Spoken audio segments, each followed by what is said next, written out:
오늘 우리에게 주시는 하나님의 말씀은 에베소서 6장 1절에서 3절 말씀입니다. 자녀되니 여러분, 주 안에서 여러분의 부모에게 순종하십시오. 이것이 옳은 일입니다.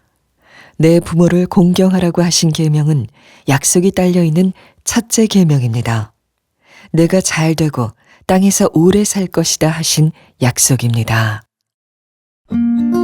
여러분은 어떤 꿈을 꾸고 있나요?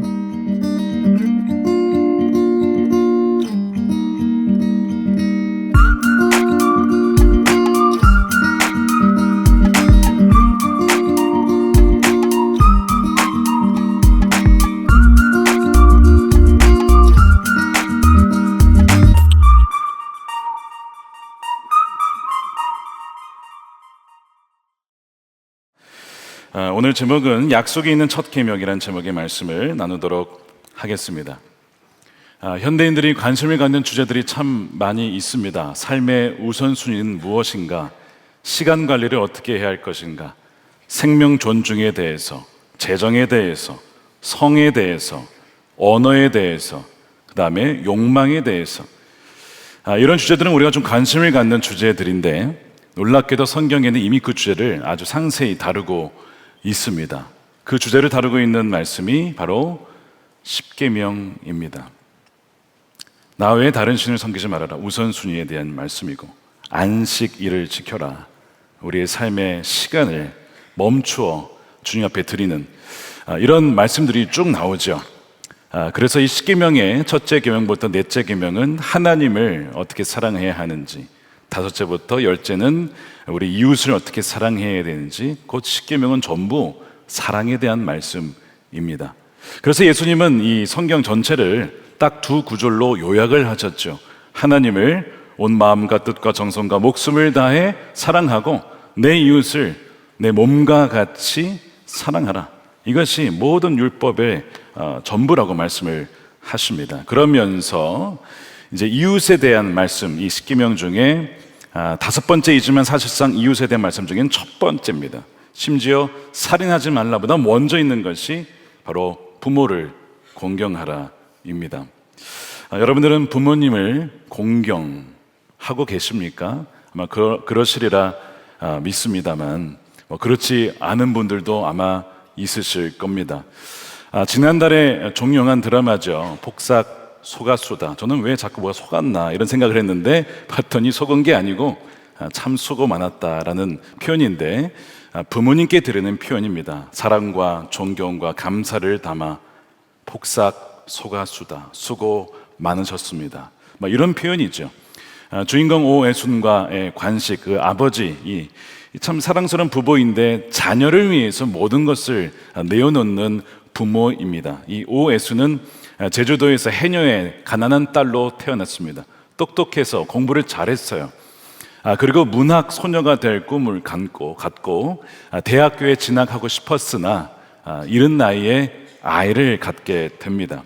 그래서 이제 어머니가 되다 보니 그 모든 자신의 꿈을 접고 이 세 아이, 금명, 은명, 동명이를 키우는 엄마로서, 관식의 아내로서 그렇게 살아가게 됩니다.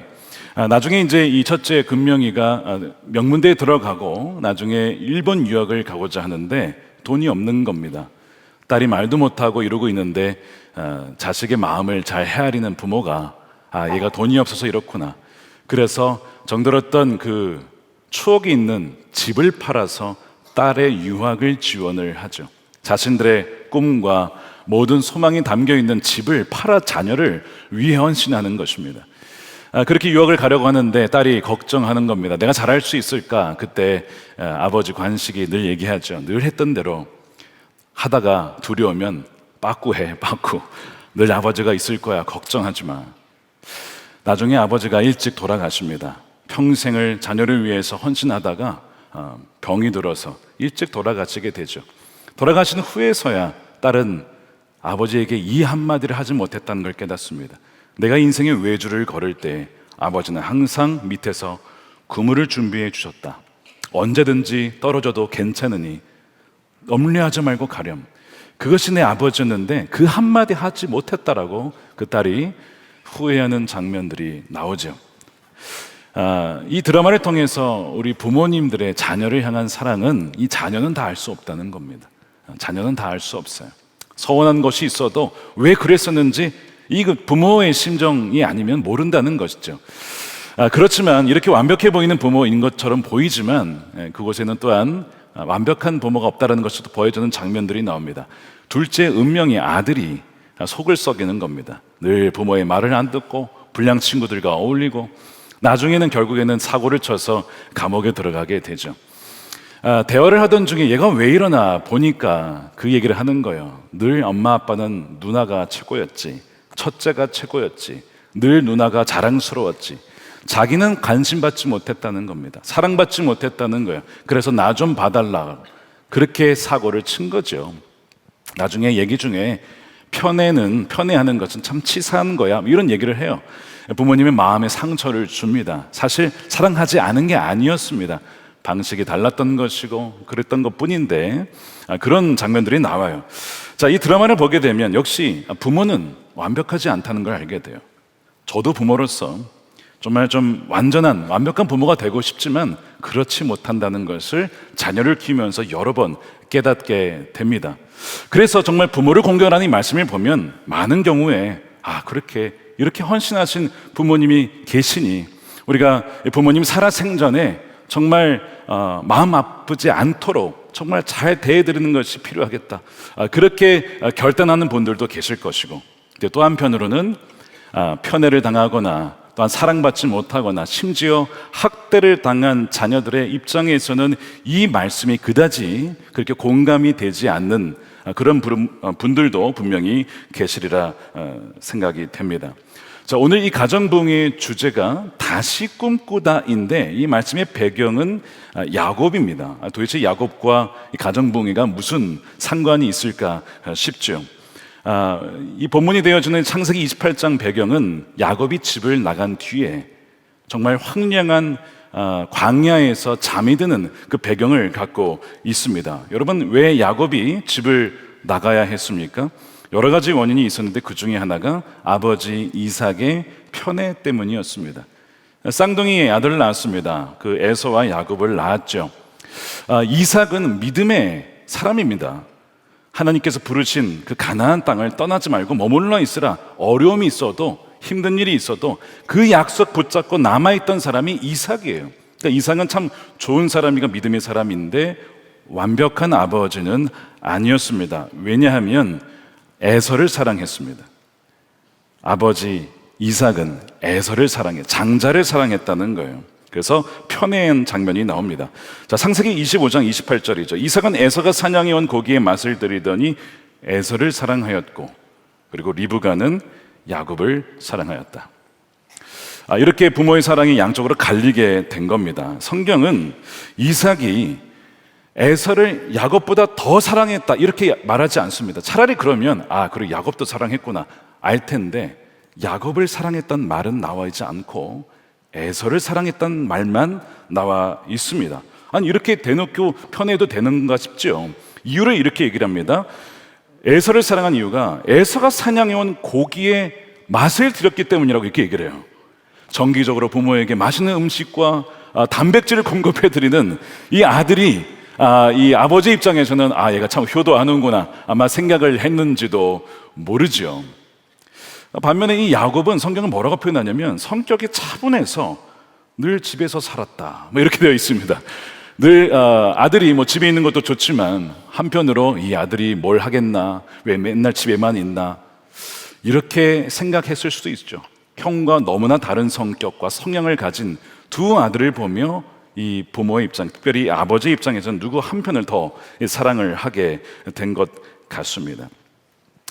이런 상황에서 야곱에게 당시에는 십계명은 없었지만 내 부모를 공경해라, 이 말씀을 어떻게 받아들였을까요? 어머니는 날 사랑하니까 오케이 알겠는데 아버지가 날 사랑하시나? 아마 이 말씀이 잘 받아들여지지 않았을 것 같습니다. 여러분, 나중에 보면 이제 야곱이 아버지와 형을 속여서 축복을 가로채는 장면이 나옵니다. 많은 사람들이 야곱을 비판하죠. 아무리 그래도 그렇지 속일 수가 있느냐. 여러분, 야곱이 왜 속이었는가에 대한 부분은 성경을 가만히 읽어보면 여러 가지 이유가 나와요. 하나는 역시 아버지 때문입니다. 자, 에서와 야곱을 낳았을 때 주님이 뭐라고 하시냐면 그러니까 형이 동생을 섬길 것이다. 형이 동생을 섬길 것이다라고 말씀을 하시죠. 그러니까 리브가는 그걸 들었고 아마 이삭도 분명히 알았을 겁니다. 그런데 아버지 입장에서는 그래도 장자에게 축복을 해야 되지 않겠나 이런 생각을 하고 이 에서를 사랑하고 에서에게 축복을 하려 한 것 때문에 문제가 발생을 하게 됩니다. 두 번째, 야곱이 속이려고 한 것이 아니라 어머니인 리브가가 야, 너희 아버지가 너 형한테 축복하려고 한다. 너는 이러이러해서 너가 축복을 대신 받아. 저주는 내가 다 받을게. 리브가의 아이디어였습니다. 야곱은 속일 마음이 없었죠. 그래서 어머니의 말씀대로 이렇게 하게 되는 거예요. 세 번째가 이유가 있다면 성경에는 나와 있지는 않지만 우리가 유추해 볼 수 있는 이유가 하나 나옵니다. 자, 아까 말씀드린 것처럼 이삭은 누굴 사랑했다고요? 에서를 사랑했습니다. 늘 에서를 인정하고 칭찬해주고 그를 축복해주고 사랑해주고. 야곱이 그걸 봤을까요? 봤을 겁니다. 서운하죠. 서운합니다. 근데 그 서운한 마음에 어떤 마음이 또 있을까요? 나도 형처럼 아버지에게 인정받고 사랑받고 하나님의 그 축복 나도 받고 싶어 라는 마음이 왜 없었겠습니까? 그러니까 이런 상황 속에서 비록 어머니의 아이디어이긴 했지만 나도 그런 사랑을 받고 싶다, 하나님의 축복을 받고 싶다라는 그런 마음이 있었기에 오케이, 그렇게 하겠습니다. 순종을 한 것이죠. 자, 그렇게 해서 속여서 축복을 받았습니다. 하나님의 섭리 가운데 이루어진 일입니다. 정말 말씀대로 이루어지긴 한 것인데 속인 것 때문에 아버지와 또한 형과 관계가 틀어지죠. 특별히 에서와의 관계는 완전히 끊어지게 됩니다. 완전히 죽이려고 하니까 어쩔 수 없이 이 야곱은 800km 정도 떨어져 있는 외삼촌에 있는 하란 땅을 향하여 가게 되는 거예요. 그 간 중간에 한 광야에서 루스라고 하는 곳에서 잠을 청하게 됩니다. 이 루스라고 하는 곳의 이름은 이런 의미가 있습니다. 분리됨, 영어로는 separation, 갈라진, 깨어진, 황폐한, 뭐 이런 의미죠. 그러니까 정말 어떻게 하필 또 그 자는 곳에 그런 지명이에요. 거기에서 그가 잠이 들게 되는 것이죠. 여러분, 이 야곱의 심정을 한번 상상해 보십시오. 과연 하나님이 나와 함께 계신 건 맞을까? 이런 생각을 했겠죠. 여러분, 믿음의 3대입니다. 야곱은 아브라함, 이삭, 야곱 이 정도가 되면 믿음의 3대, 신앙의 3대면 우리가 보통 기대하기로는 어떤 환경 속에서도 조상의 그 신앙으로 말미암아 내려오는 흔들림 없는 견고한 축복과 이 땅의 기름진 것과 가정의 평강이 보장되어야 하지 않겠습니까? 믿음이 3대, 1대도 아니에요. 1대는 그럴 수 있다죠. 2대, 3대인데 3대에 걸쳐서 믿었다면 이런 어려움이 없어야죠. 형제 간의 갈등 없어야죠. 부부 관계도, 부모의 자녀 관계도, 호부 간의 관계도. 여러분, 신앙의 3대 정도면 없죠? 여러분, 우리는 그렇지 않다는 것을 사는 동안 경험합니다. 목회를 할 때에도 신앙의 가문이지만 깊이 들여다보면 관계가 금이 가 있거나 깨져 있거나 멀어져 있다는 그 아픈 상처들을 보게 됩니다. 여러분, 야곱이 그러했고, 그리고 이 야곱의 이야기는 수천 년 전에 한 족장의 과거사, 한 가정의 이야기가 아니라 지금 우리 가정의 우리의 모습인 것을 우리는 보게 되는 거예요. 그래서 크고 작은 상처와 갈등, 채워지지 않은 그 기대로 인하여 실망하는 그런 삶을 살아가게 된다는 거죠. 또한 새로운 가정을 이루게 되면 가정이 이제 확대가 되죠. 이 관계의 복잡성은 더욱더 깊어집니다. 사랑하는 배우자의 부모님, 처가댁이나 시부모님을 사랑하고 또한 사랑받는 이 사랑의 관계가 확장이 됩니다. 이 놀라운 복이에요. 그러나 한편으로는 오랜 인내와 더 깊은 이해심이 있어야만 하는 새로운 도전의 영역이기도 합니다. 특별히 한국 사회의 정서 속에 시월드라고 하는, 시월드, 미국에 있는 그 아쿠아리움 시월드 아니고 시부모님이라고 하는 그 세상에 들어간다는 것은 며느리에게 있어서는 쉽지 않은 일이기도 하죠. 또한 이 사회 입장에서도 처가 식구들 관계 속에 이거 아들도 아니고 그렇다고 남도 아닌 어정쩡한 관계로 남아있는 그런 사위들이 여러분 한둘이 분명 아니실 겁니다. 자, 이런 현실 속에 내 부모를 공경하라, 부모에게 순종하라, 이 말씀을 우리가 어떻게 순종할 수 있을까? 너무나 무겁고 정말 이 말씀대로 살기에는 너무나 버거운 것처럼 느껴지곤 합니다. 자, 야곱의 여정은 처절했습니다. 사랑하는 가족을 속이고 분노를 피해, 형의 분노를 피해 도망가는 신세. 그의 마음은 후회와 알 수 없는 미래에 대한 두려움, 불확실성으로 굉장히 힘들었을 겁니다. 사무치는 고독으로 인해 가득 차 있었을 것입니다. 자, 그렇게 지쳐 있을 때 그가 잠이 들어요. 찬송가 가사에 나오는 것처럼 돌을 베개 삼아 잠에 들죠. 그때 하나님께서 꿈을 통해 그에게 찾아오십니다. 꿈속에서 하나님을 만나게 되는데 하늘에서부터 우리가 이제 사닥다리라고 하지만 정확한 표현은 계단이 내려옵니다. 계단이 내려와요. 계단이 쫙 내려가 있고 그 위에 천사들이 오르락 내리락 하나님의 뜻에 따라 일을 하고 있는 하나님의 사자들의 모습이 보입니다. 그리고 그 층계 위에서 하늘의 소리가 들려오게 되는 거예요. 야곱에게 이렇게 말씀을 하십니다.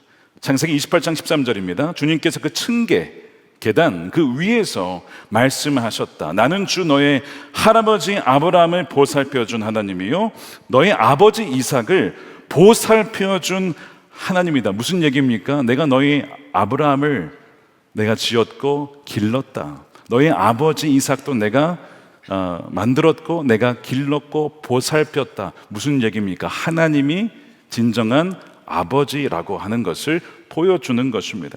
너가 지금 누워있는 이 땅을 내가 너와 너의 자손에게 줄 거야 라고 하는 놀라운 약속을 하십니다. 이 꿈이, 이 장면이 펼쳐지는데 우리가 주제가 다시 꿈꾸다잖아요. 여러분, 꿈의 주체가 우리가 아닙니다.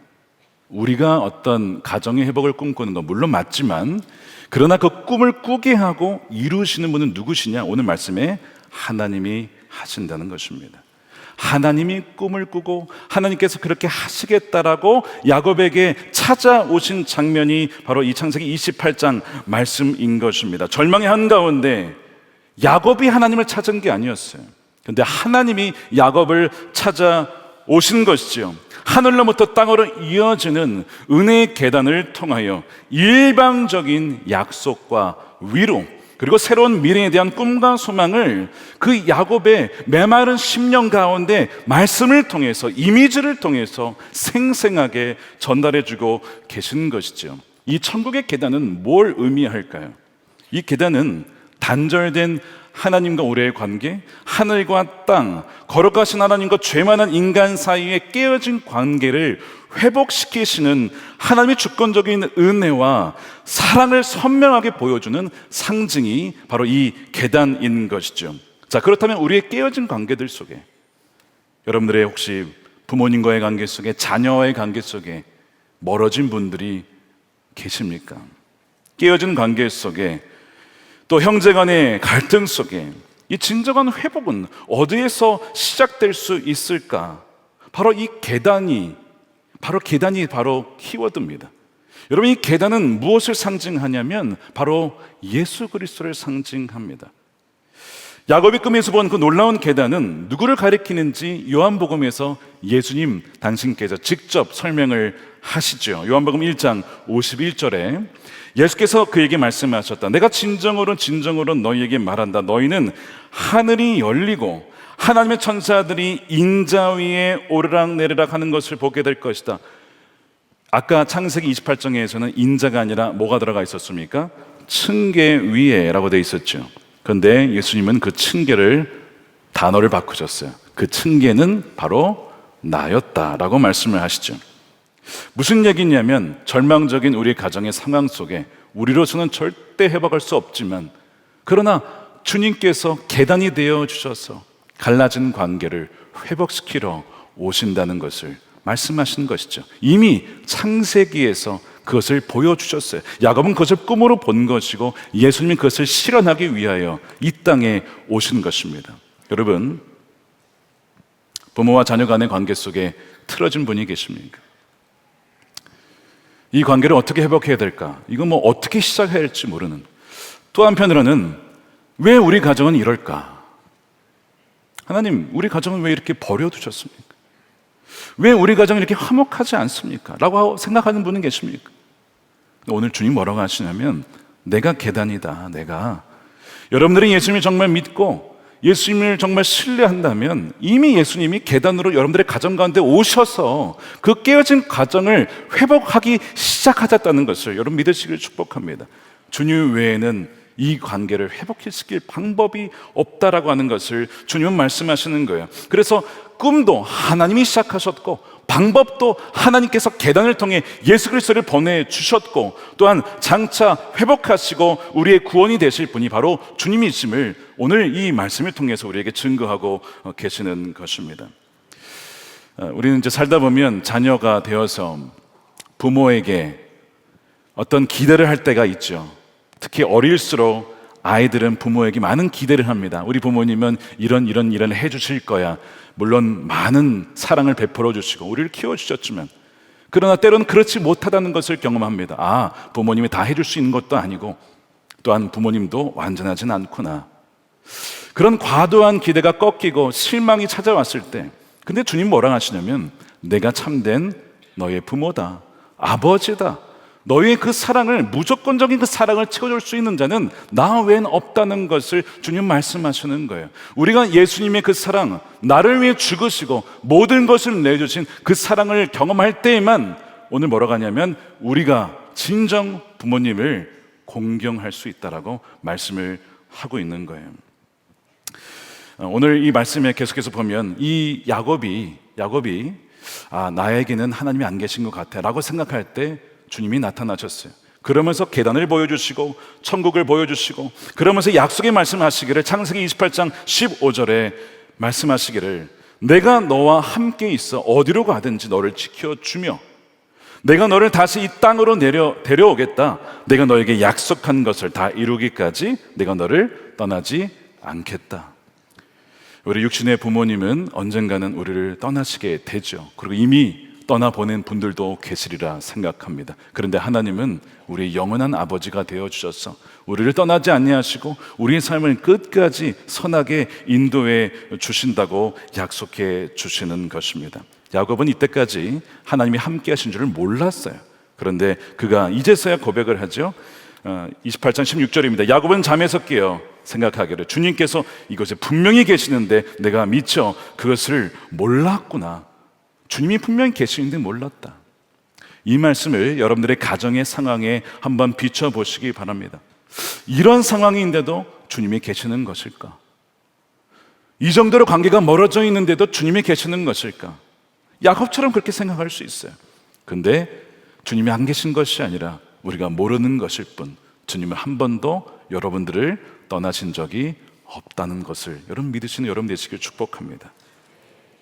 그래서 이 야곱이 이 하나님의 꿈을 보고 나서 이름을 바꾸죠. 루스라고 하는 분리라고 하는 이 지명의 이름을 베델이다. 하나님의 집이다. 하나님의 가정이다. 라고 이름을 바꿔 부릅니다. 굉장히 믿음의 표현이에요.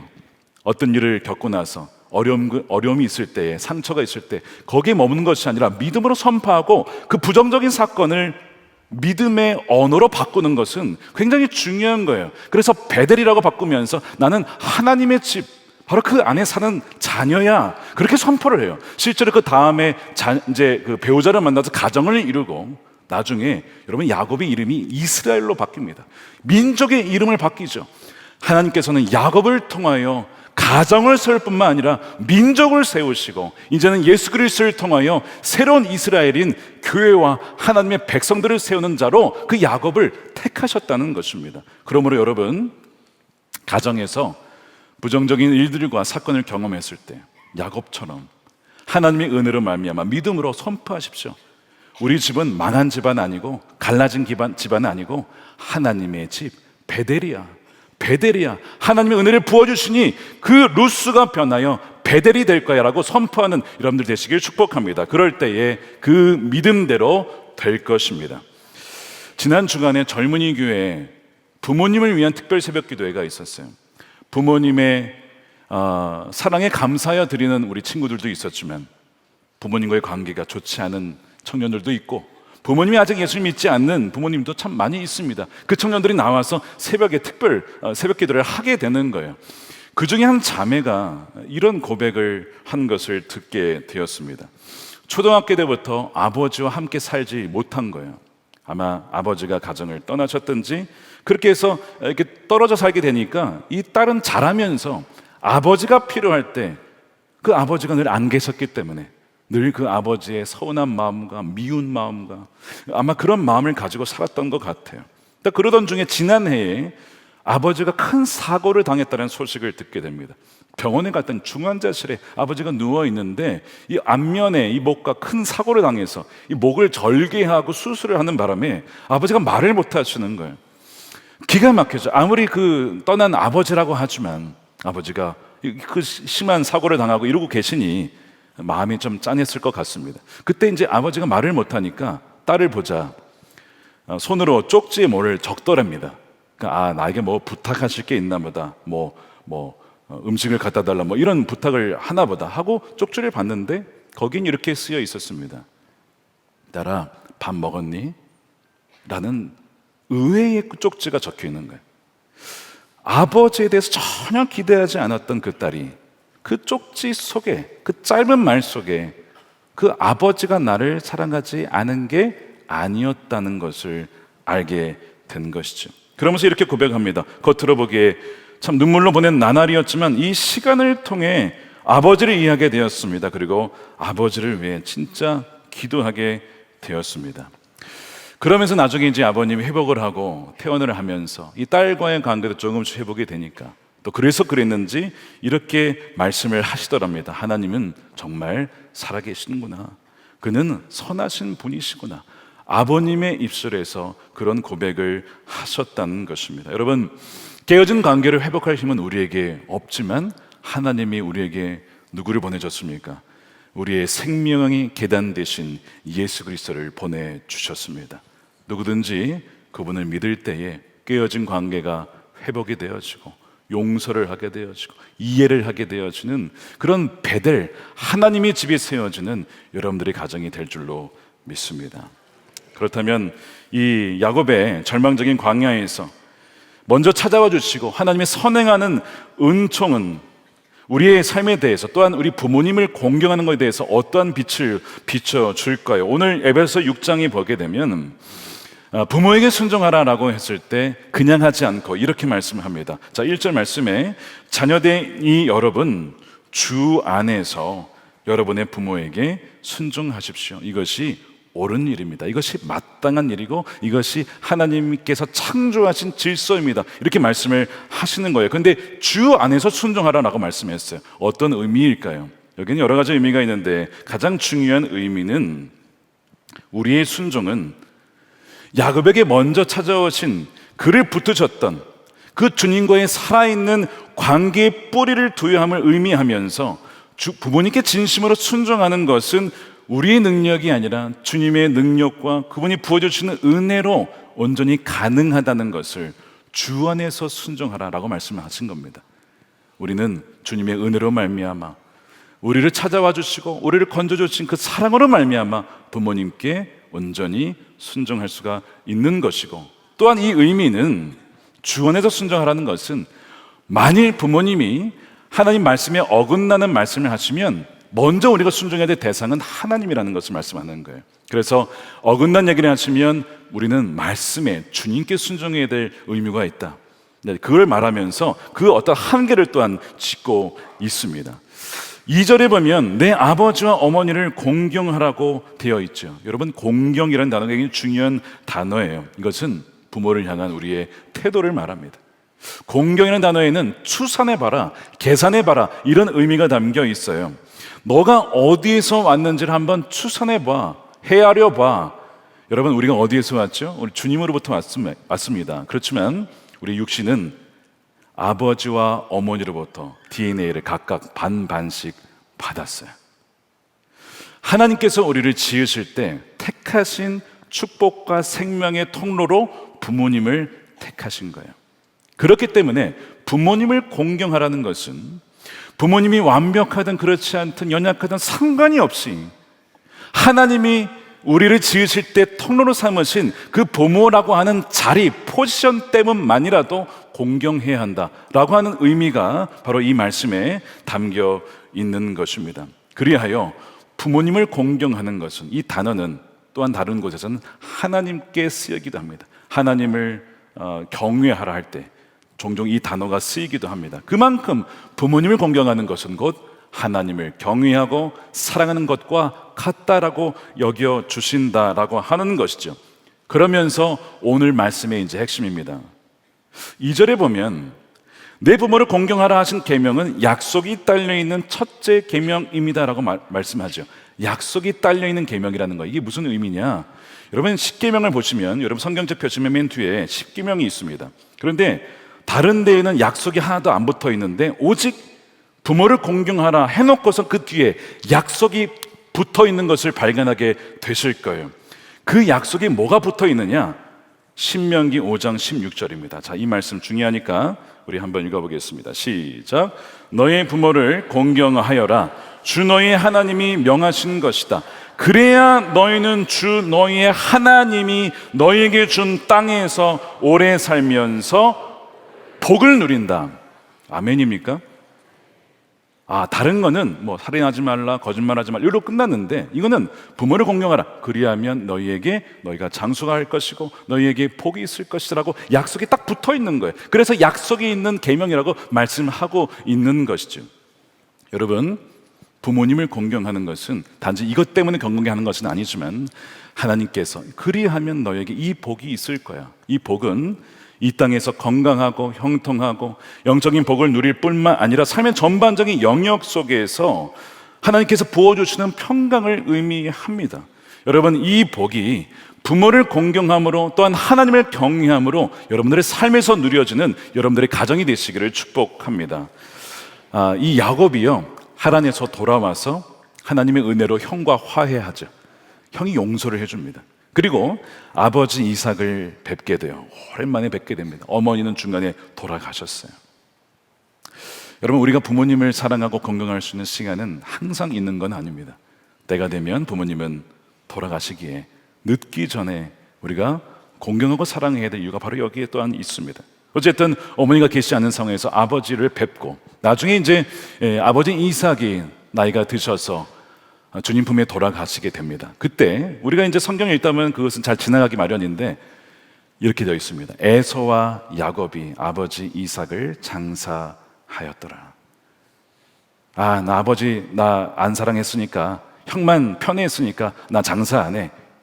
그게 아니고 에서와 야곱이 아버지 이삭을 안장하였더라.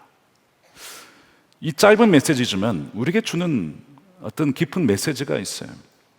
주 안에서 하나님의 은혜 가운데 우리 부모님을 공경할 때 어떤 약속이 주었습니까? 복이 있을 것이다. 말씀드린 것처럼 야곱을 통하여 민족이 세워지고 하나님 나라가 세워지고 예수 그리스도가 오고 계속해서 하나님의 백성들이 세워지는 은혜가 부어졌던 것처럼 여러분들이 하나님 경외함으로 우리 부모님을 존경하고 또한 공경하며 순종할 때에 이 약속이 그대로 이루어지게 되는 은혜를 누리시기를 축복합니다. 말씀드린 것처럼 모든 가정이 다 평강한 건 아닙니다. 몇 년 전이었습니다. 기독교 방송에 이 가정에 대한 간증을 하신 서경준 집사님이라는 분 이야기가 나온 적이 있습니다. 집안이 참 가난했고 가정폭력 때문에 참 어려운 집안이었습니다. 아버지가 늘 어머니를 폭행했고 또한 자신도 때리셨는데 심지어 성인이 됐는데도 쇠파이프로 머리를 막 때려가지고 피를 흘리며 그렇게 폭력적인 아버지. 중학교 때 자살하고 싶어서 유서를 남길 정도로 그렇게 심각한 이 가정에서 자랐습니다. 그렇게 절망적인 삶이었지만 하나님께서 이 집사님을 사랑하셔서 지인을 통하여서 전도를 하게 하고 교회에 오게 하셨어요. 근데 마침 교회 왔을 때의 메시지가 이거였습니다. 강단에서 선포된 메시지는 하나님은 너를 한 번도 버린 적도 떠난 적도 없었다. 너무나 기가 막히죠. 자신의 삶을 마치 꿰뚫어 보신 것처럼 그날 말씀이 이거였던 거예요. 그래서 주님을 영접하고 알게 됩니다. 새 사람이 되고 보니 얼마나 세상이 보는 눈이 달라지든지, 그렇게 집에 가는 것이 싫었고 어두웠는데 그날은 집에 갈 때 그렇게 밝아 보이더라는 거예요. 그리고 말씀과 기도를 통해서 주님을 알아가는 가운데 한 번도 그런 생각이 한 적이 없는데 아버지가 왜 그러셨는지를 주님께서 알게 하셨다는 거예요. 무슨 마음이었냐면, 아버님이 1930년대 일제강점기에 태어나서 부모님을 섬기고 또한 자녀들을 또 키우려고 이 가정을 먹여 살리기 위해서 평생을 쉬는 법 없이 돈 버는 일에만 매달리다가 그렇게 고생하며 살아왔다는 거예요. 그 긴장감을 가지고 이 가족을 살리려고 하다 보니 그 짜증과 그 괴로움과 그 고단함 때문에 자녀들에게, 때로는 아내에게 그것이 쏟아져 나온 거거든요. 사실은 가정을 사랑해서 살리려고 했던 건데 그 표현이 잘못 전해진 것이죠. 그것이 깨달아지더래요. 그래서 아버지를 위해 기도해야겠다, 긍휼의 마음을 보달라고 그렇게 기도를 하는데 하나님께서 응답해 주셔서 이 아버님이 이제 그 정신병원에서 치유받을 수 있도록 아버지가 자발적으로 병원에 들어가셨습니다. 치료를 받을 수 있는 그런 길을 열어주셨어요. 첫 번째 면회를 가고 두 번째 면회를 가는데 대화가 잘 되지 않았습니다. 근데 세 번째 면회 갔을 때 아버지가 굉장히 이제 조용한 가운데 대화가 가능했어요. 그때 이 아들이 물었답니다. 아버지, 왜 그렇게 어머니와 저희를 때리셨어요? 폭력적이셨어요. 그때 76세가 되신 이제 노년의 아버지가 그렇게 아들에게 묻더랍니다. 경준아, 아들아, 사랑 도대체 어떻게 하는 거냐? 라고 물으시더래요. 자기가 기도하는 가운데 받았던 것과 똑같은 거예요. 아버지는 한 번도 사랑이 무엇인지를 받아보지 못했고 경험하지 못해서 가족들에게도 어떻게 사랑하는지를 몰라서 그렇게 했던 것임을 그가 깨닫게 된 것이죠. 그래서 이 아드님이 아버지를 위해서 기도할 때 더 구체적으로 하나님의 사랑을 경험하는 것만이 아버지가 살 길이다, 그래서 기도를 하게 됐는데, 놀랍게도 이 아버님이 나중에 이제 치료 이후에 물론 치매가 좀 있긴 하셨지만 변화가 되기 시작합니다. 주님을 알게 되어집니다. 그러면서 어머니께 진심으로 사과를 하게 되고, 또한 성경을 가까이 하면서, 또한 돌아가시기 전에 한 새벽 날에는 꿈에서 깨어나서 찬송가를 찾더랍니다. 주 예수보다 더 귀한 것은 없네를 막 새벽에 막 부르시더래요. 근데 그걸 보는데 너무나 감사하면서도 이제 주님이 우리 아버지를 불러가시나 보다.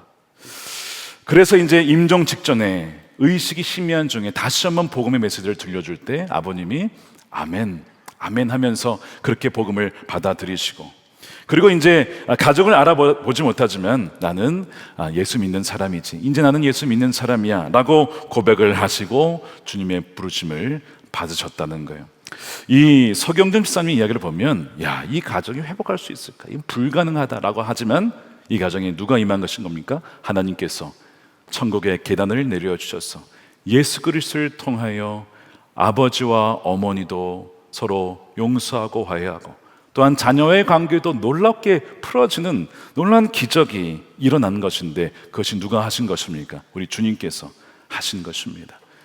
사랑하는 여러분, 이 놀라운 가정의 회복이 여러분들의 가정에도 충만히 부어지게 되기를 축복합니다. 이미 그 천국의 계단, 회복의 계단, 생명의 계단 예수 그리스도가 여러분들의 가정 가운데 내려와 있는 줄을 여러분 믿으시길 축복합니다. 그리고 그 계단을 향하여서 함께 올라가십시오. 함께 주님과 함께 걸으십시오. 그리할 때에 여러분들의 가정이 놀랍게 주의 가정으로, 천국과 같은 가정으로 변화될 줄로 믿습니다. 자녀된 이 여러분 어떻게 하라고요? 주 안에서 부모에게 순종하십시오. 부모님께 공경하십시오. 이것이 약속이 있는 첫째 계명입니다. 이로써 장수하고 여러분들이 복될 줄로 믿습니다. 우리 함께 기도하겠습니다. 오늘 우리의 성찬을 받겠는데 우리 성찬을 준비하면서 이렇게 기도했으면 좋겠습니다. 성찬은 완전한 사랑이신 주님께서 우리에게 오셔서 우리에게 모든 것을 내어주시면서 우리를 살리셨다는 고백이죠. 우리에게 있는 사랑이 없지만 주님의 그 사랑을 우리가 받았습니다. 이제 우리도 그 사랑으로 사랑할 수가 있게 된 것입니다. 이 시간 기도할 때 주님, 부모님과 자녀와의 관계가 깨어진 가정이 있다면 천국의 계단이신, 생명의 계단 대신 주님께서 우리 가정에 찾아와 주셔서 가정을 회복시켜 주십시오. 관계를 회복시켜 주십시오. 깨어진 관계, 멀어진 관계, 소원해진 관계가 유일한 길이요 다리가 되신 주님으로 말미암아 정말 우리 힘으로서는 절대 할 수 없는 일들, 그러나 주님께서 그 일을 이루어 주시기를 원합니다. 우리가 성찬을 받으며 그렇게 믿음으로 간구하며 우리 성찬을 준비하도록 하겠습니다. 기도하겠습니다.